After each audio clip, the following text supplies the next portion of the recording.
Au cours des dernières semaines, je vous ai raconté l'histoire de l'assassinat de Dan Markel et celle de l'arrestation des coupables. Mais si ceux qui ont appuyé sur la gâchette, mettant ainsi fin tragiquement à la vie de ce professeur de droit sans histoire, ont été rapidement identifiés et punis, la justice poursuit désormais les membres de la famille de Wendy Adelson, l'ex-femme de Dan. Ils sont en effet fortement soupçonnés d'avoir organisé ce meurtre tous ensemble. Mais comment c'est possible qu'une famille entière puisse comploter pour faire assassiner quelqu'un ? Comment ça se fait que ça les ait pas dérangés de faire assassiner le père des enfants de Wendy? Et puis c'est quoi le rôle de Wendy dans toute cette histoire? Est-ce qu'elle a réussi, comme certains le pensent, à commettre le crime parfait? On va tenter de répondre à toutes ces questions aujourd'hui en analysant en profondeur la dynamique de la famille Adelson. Si vous n'avez pas vu mes vidéos précédentes, je vous les remets dans le petit et dans la description. Et quand vous êtes prêts, c'est parti, on y va, générique. Please raise your right hand. Do you solemnly swear or affirm to tell the truth, the whole truth, and nothing but the truth in this matter here today?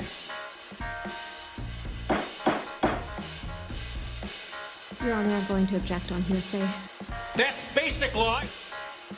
Telling me I'm a suspect in the murder of my wife and my child? Juror badge number 18. Are these your true and correct verdicts? I don't know if you've seen anybody be killed, but it's upsetting. And would you please poll the jury? Avant de rentrer plus en détail dans la dynamique de la famille, je vous fais un petit rappel, laissez-moi vous présenter ou vous représenter la famille Adelson.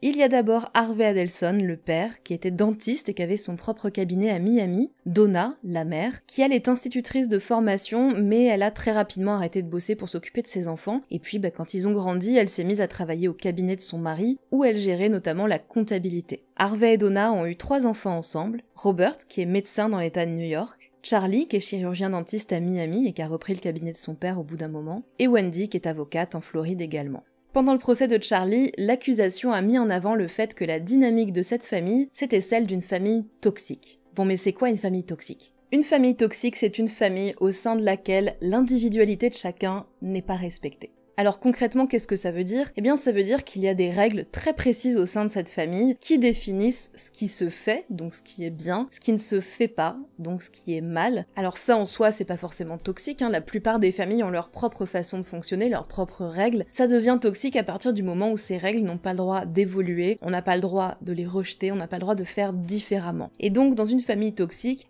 les membres de la famille vont se servir, vont se reposer sur ces règles, si vous voulez, pour juger les choix des uns et des autres, et intervenir pour dire « Ah non, ça tu n'as pas le droit de faire ça. Là tu envisages de faire ça? Non, on n'est pas d'accord, donc tu ne feras pas ça. » Il est interdit dans des familles toxiques, même si c'est pas formulé comme ça évidemment, de vivre sa vie, de faire ses propres choix. Tout doit être décidé ensemble. Voilà, c'est des familles qui sont, je pense que je vais faire beaucoup ça pendant cette vidéo, sont des familles qui fonctionnent comme si elles étaient un bloc, comme si elles étaient une seule et même unité, et pas composées de plein d'individus différents.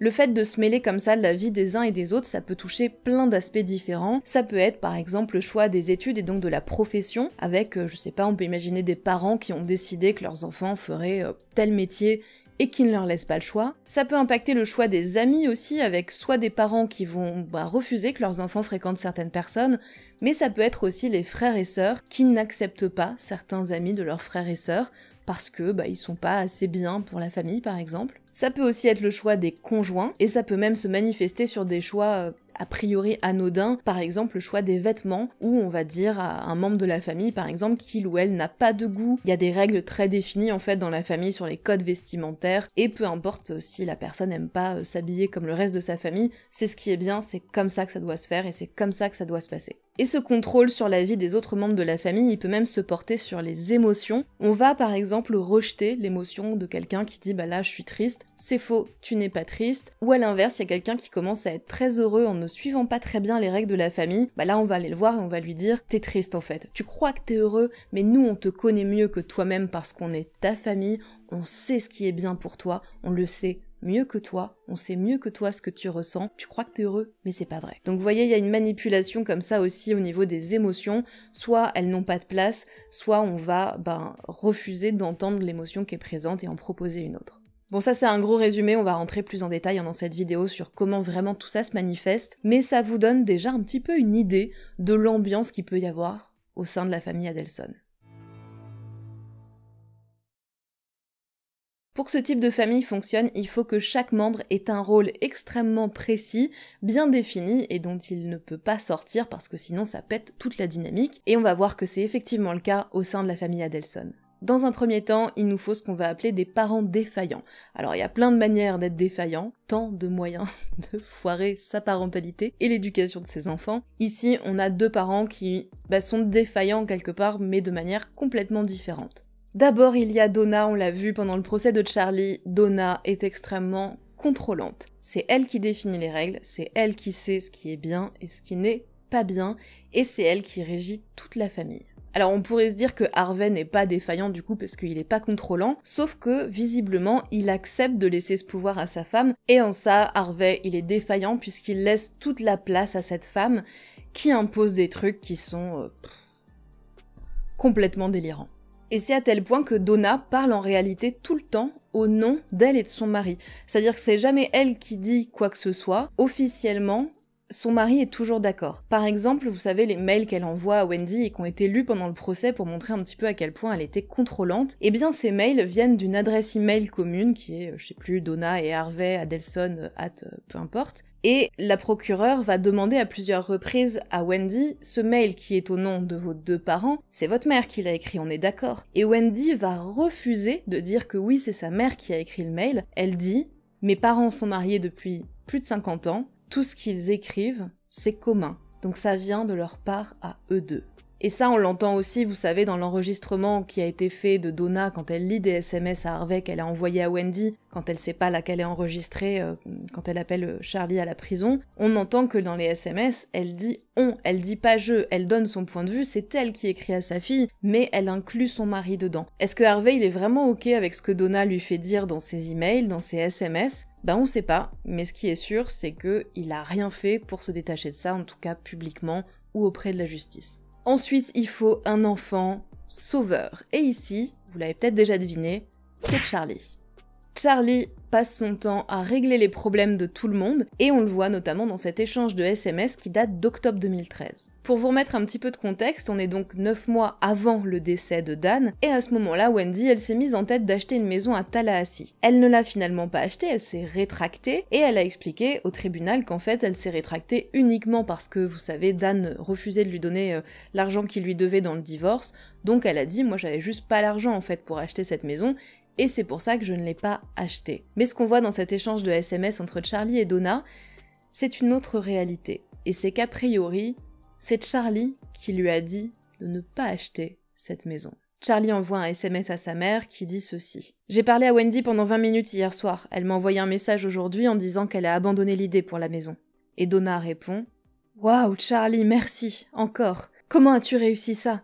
Tu fais des miracles. Raconte-nous. » Et il y a 2 choses qui apparaissent très clairement dans cet échange de messages. La première, c'est que la famille s'est mise en tête de faire changer Wendy d'avis. Personne ne veut qu'elle achète cette maison. Alors est-ce que c'est parce qu'ils ont déjà en tête le meurtre de Dan ?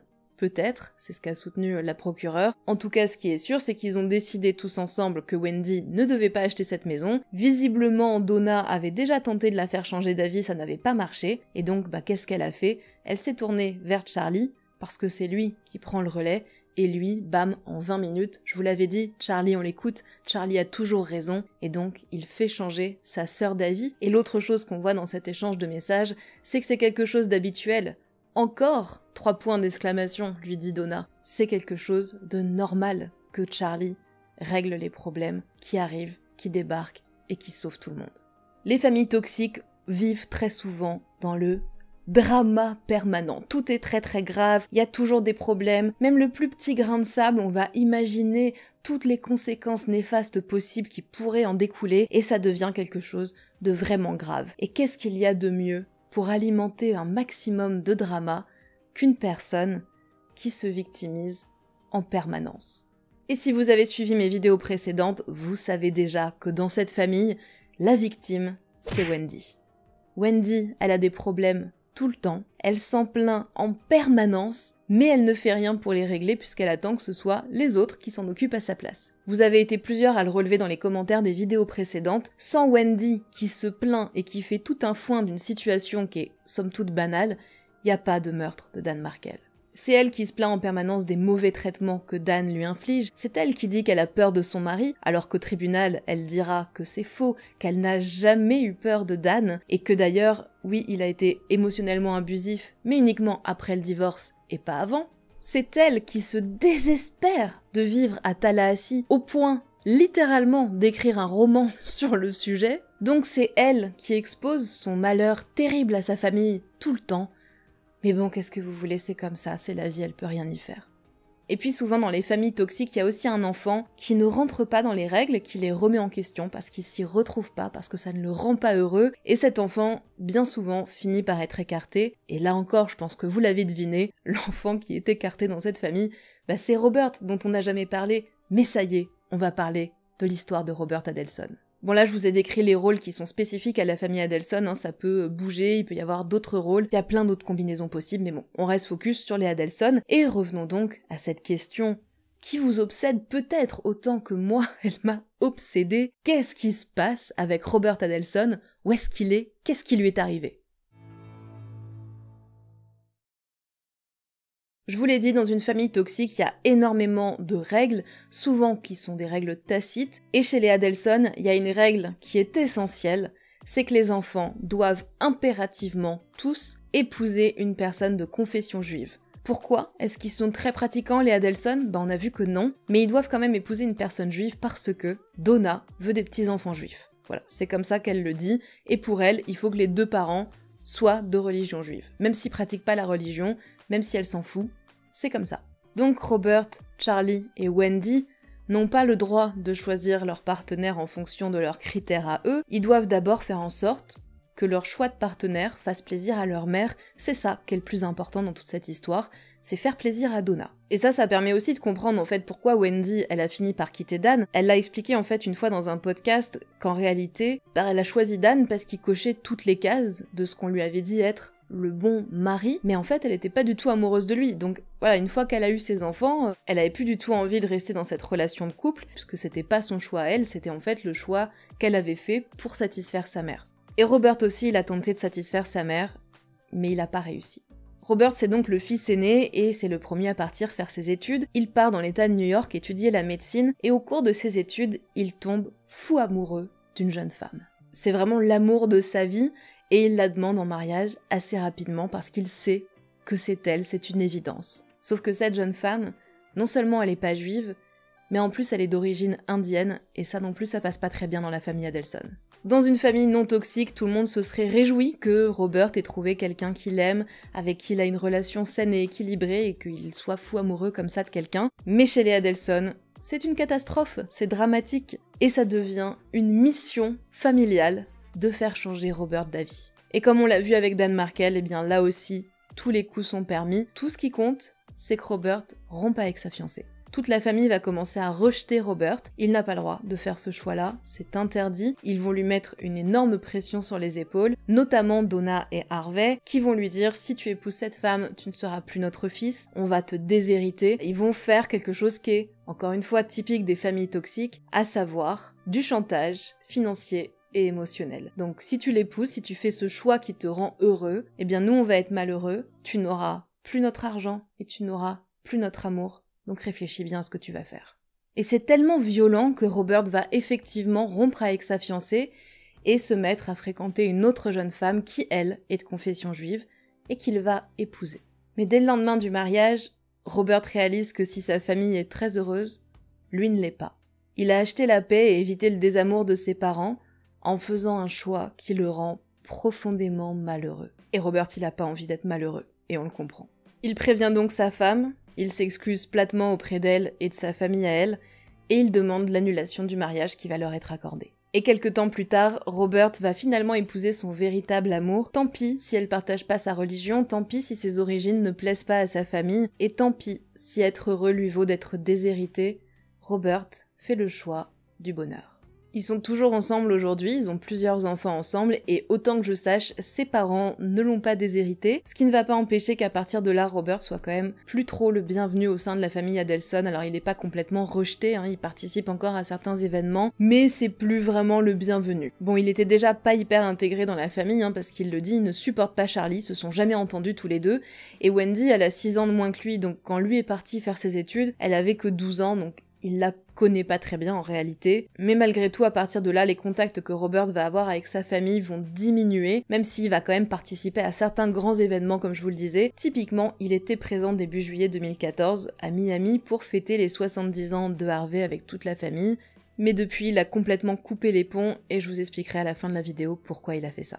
Je pense que ça vous surprendra pas. Robert, il a expliqué tout ça dans un podcast auquel il a participé, et il y a dit aussi que ses parents, ne sont pas proches de ses enfants. En fait, ils ne les considèrent pas comme juifs, et donc ils n'ont pas du tout investi dans cette relation, et Donna et Harvey ont absolument tout misé sur leurs autres enfants, Charlie et Wendy. Le fait de rejeter comme ça Robert, c'est aussi une façon pour eux de leur dire à Charlie et Wendy, voilà ce qui va arriver si vous ne faites pas ce que nous on veut, donc ça leur met encore plus de pression. Charlie, lui, vous le savez, il a enchaîné les conquêtes, il a quand même eu un enfant mais qui a 5 ans aujourd'hui, donc qui n'était pas né au moment du meurtre de Dan Markel, et Wendy, elle a donc eu ses 2 enfants avec Dan, et aux yeux de Donna et Harvey, les enfants de Wendy sont leurs seuls vrais petits-enfants, sont les seuls sur lesquels ils ont envie d'investir, puisque ce sont les seuls qui correspondent à leurs critères. Et on comprend donc pourquoi c'est devenu aussi important pour Donna de récupérer ses enfants. Alors on pourrait se dire que le terme récupérer c'est exagéré parce que ce ne sont pas ses enfants, mais je vous promets que c'est pas exagéré dans le cas de cette famille. On peut se demander pourquoi c'est à ce point important pour les Adelson que leurs enfants épousent des personnes de confession juive et qu'ils aient des petits-enfants juifs, étant donné que eux-mêmes ne sont vraiment pas pratiquants du tout. On se rappelle que c'est un sujet de conflit permanent entre Dan et Wendy puisque lui était bien plus pratiquant qu'elle et qu'elle refusait que leurs enfants se livrent à certaines pratiques liées à la religion juive. Et puis on se rappelle aussi que Donna, elle était prête à les faire baptiser catholiques ses petits-enfants. Et ce, juste pour faire chier Dan et qu'il accepte le déménagement. C'est pas très logique quand même tout ça. Et ça met en avant à nouveau 2 mécanismes très typiques des familles toxiques. Le premier, c'est le manque de congruence. Alors la congruence, c'est le fait d'être en accord entre ce qu'on fait et ce qu'on dit, entre les mots et le comportement. Et la congruence dans les familles toxiques, il n'y en a pas. Donc vraiment, les valeurs de la famille peuvent changer en fonction d'un moment. Il y a quelque chose qui est vrai une semaine, peut ne plus l'être la semaine suivante. C'est très perturbant, c'est très particulier. Et ça renforce le pouvoir de la personne qu'elle contrôle dans la famille, puisqu'en général, c'est elle qui va décider de ce qui est bien ou pas. Donc si on sait jamais ce qui est bien ou pas parce que ça change tout le temps, on est toujours obligé de se référer à cette personne qui a le contrôle. Donc ça renforce comme ça la présence de Donna et l'importance de sa place dans la famille. Et l'autre chose qu'on va se remettre en place ici, c'est à nouveau le chantage, qui est prévu contre Dan, mais encore une fois, vous avez été plusieurs à le noter dans les commentaires, Donna se fout complètement de l'impact psychologique sur ses petits-enfants, de ce que ça peut leur faire, déjà d'être utilisés comme outil de chantage émotionnel contre leur propre père, mais aussi accessoirement de changer de religion comme ça. Ils ont 3 et 4 ans à l'époque. J'imagine que, vu l'importance pour elle d'avoir des petits-enfants juifs, son idée c'était de les baptiser catholiques et puis qu'ils redeviennent juifs après. Enfin, c'est quand même extrêmement perturbant, encore plus quand c'est pour faire chier ton père, Et tout ça n'est absolument pas pris en compte parce qu'en fait, c'est pas important. L'état psychologique des enfants, c'est pas grave. Ce qui compte, encore une fois, c'est que Donna soit contente.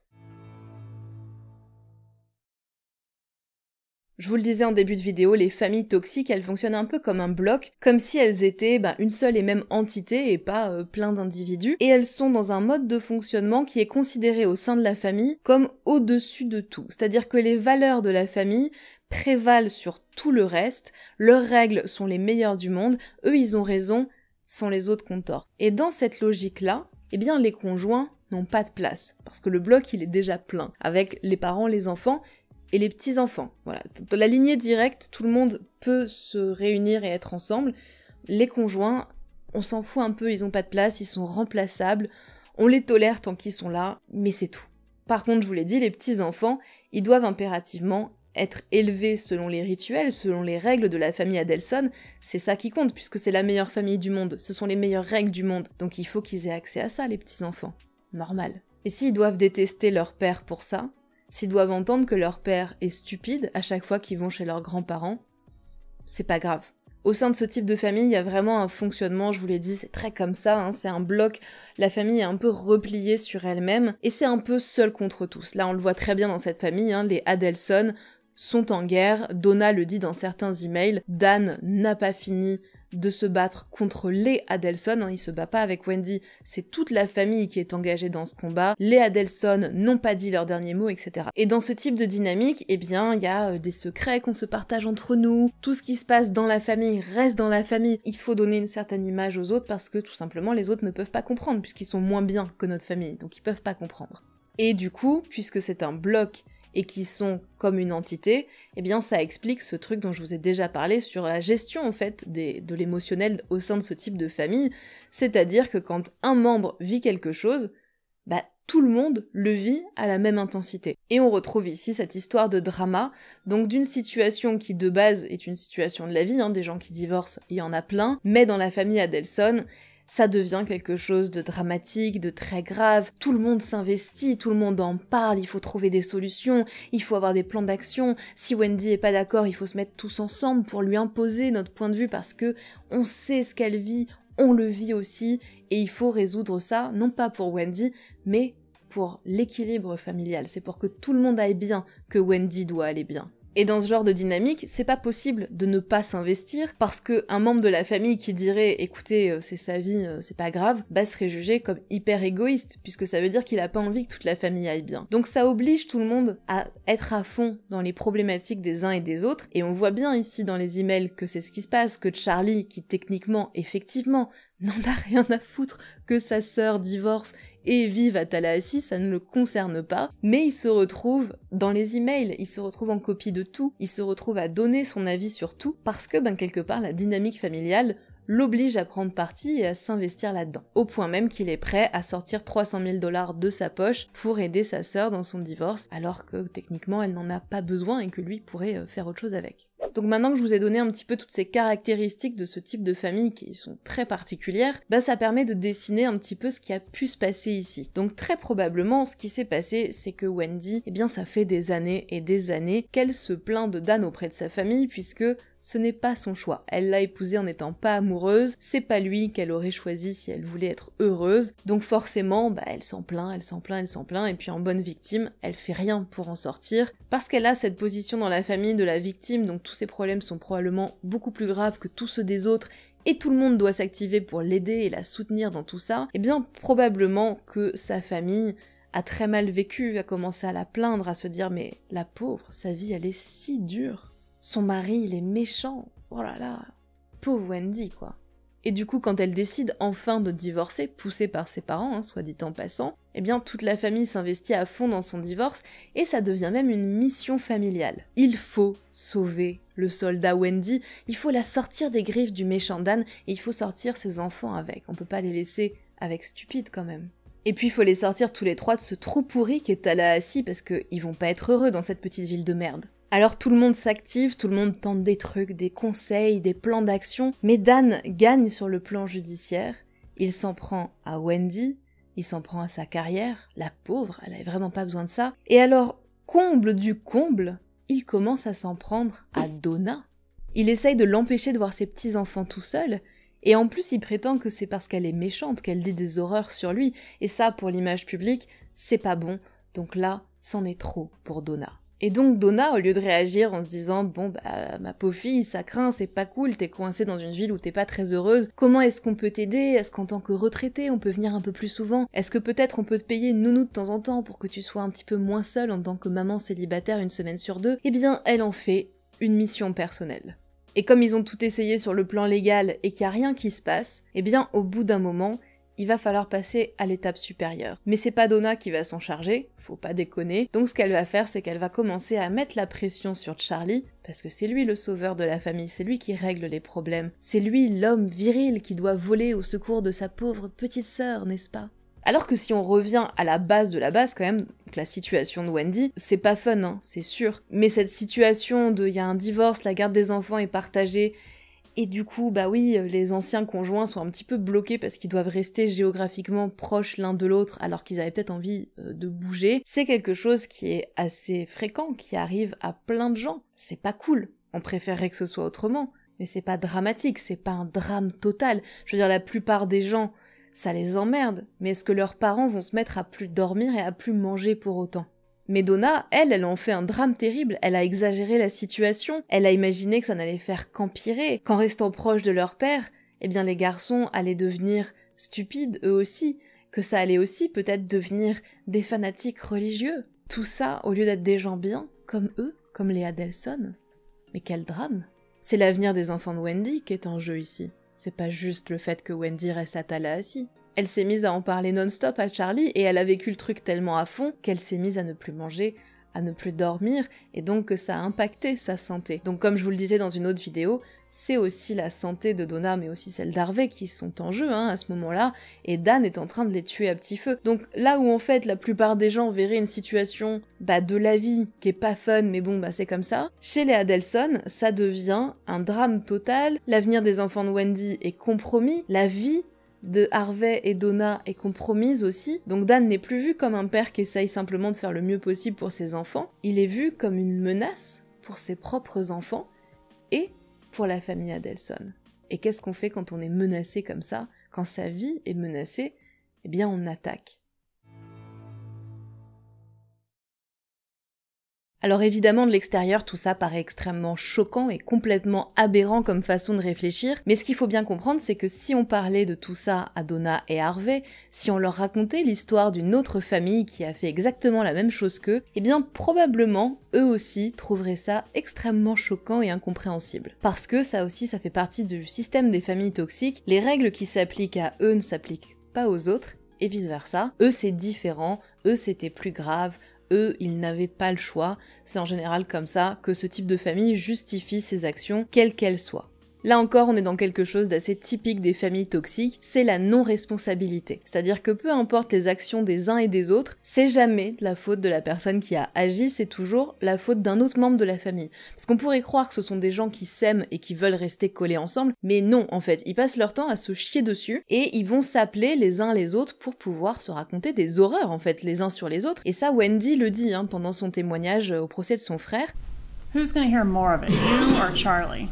Well, if my mom's upset with me, probably Charlie. And if she's upset with Charlie, probably me. Elle explique que chaque fois que sa mère est énervée contre Charlie, elle appelle pas Charlie pour lui dire et pour mettre les choses au clair. Non, elle appelle Wendy pour lui dire « J'en ai ras-le-bol de ton frère, tu sais pas ce qu'il a dit, tu sais pas ce qu'il a fait. » Et quand elle en a ras-le-bol et que c'est Wendy qui la saoule, elle appelle Charlie et elle chie sur Wendy. Ça aussi, la communication indirecte, ça fait totalement partie des familles toxiques. On ne se dit pas les choses en face, tellement plus sympa de passer par les autres, de dire des horreurs dans le dos de tout le monde, parce que le résultat de ça, c'est quoi? C'est qu'en fait, on crée des malentendus en permanence, puisqu'il n'y a jamais de dialogue direct, et quoi de mieux que des malentendus, des « j'avais pas compris, c'est parce que j'avais pas eu la bonne info », pour éviter de se remettre en question, et pour éviter de prendre la responsabilité d'assumer ses actions, puisque c'est pas de sa faute, c'est de la faute de l'autre qui s'est mal exprimé. Et là, typiquement, moi je suis persuadée, je sais pas ce que vous en pensez, mais que Charlie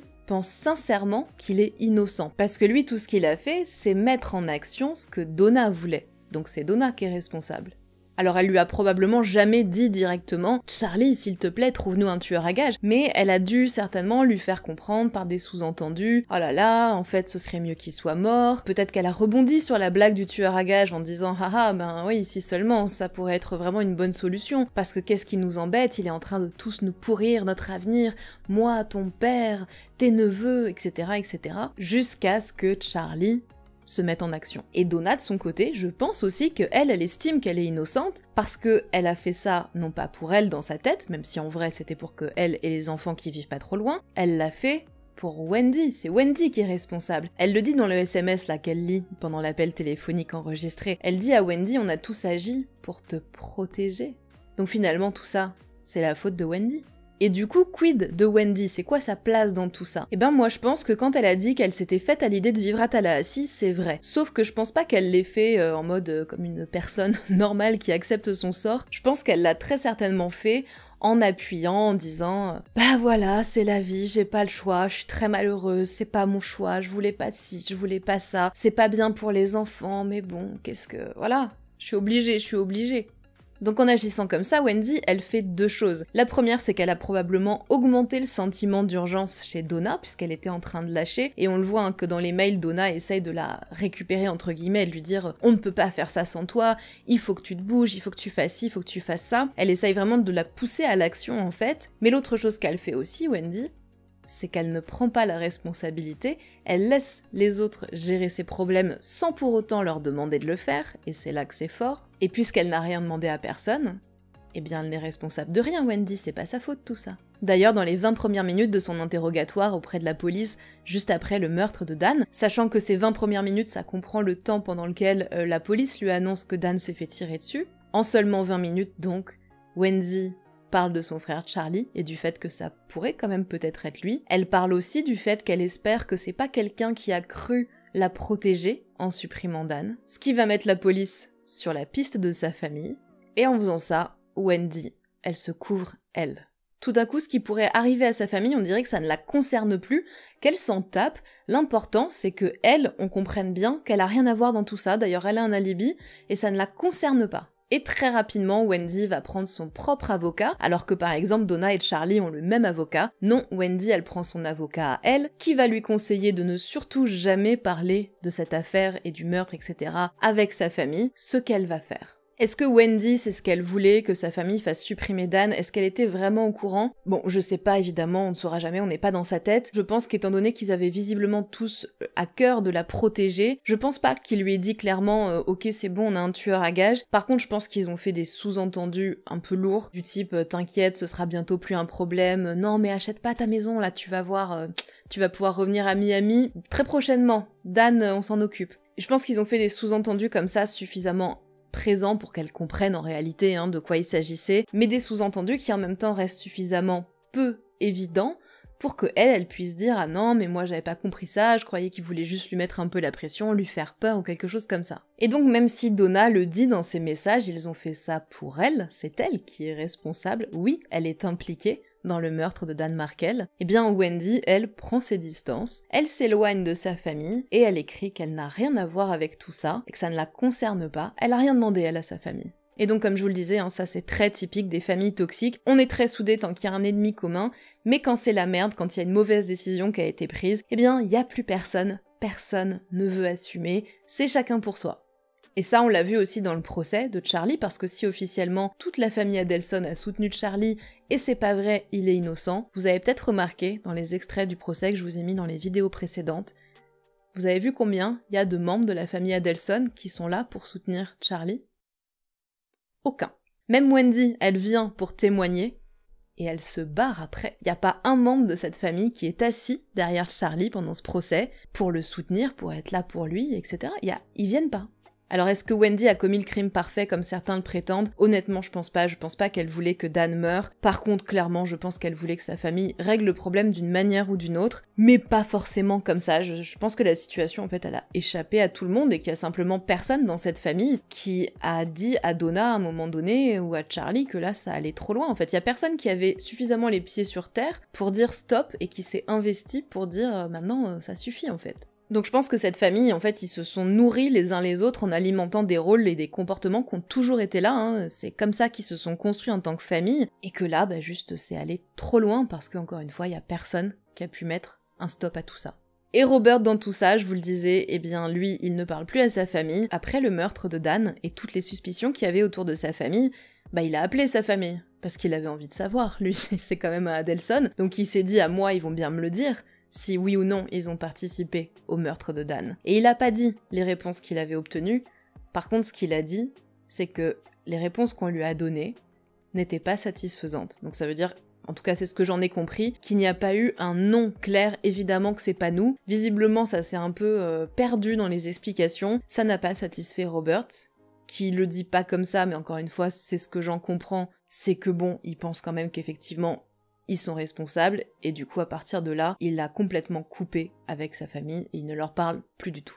Voilà pour cette vidéo qui est un petit peu différente, j'espère qu'elle vous aura intéressé, qu'elle vous aura permis de mieux comprendre ce qui s'est joué ici. Si jamais la thématique des familles toxiques vous intéresse, si c'est un sujet que vous avez envie de creuser, je vous recommande ce livre que personnellement j'ai trouvé très bien fait. J'ai hâte d'échanger avec vous dans les commentaires sur toute cette histoire et toute cette dynamique familiale complètement fucked up, et moi je vous dis à très bientôt pour une prochaine histoire de procès.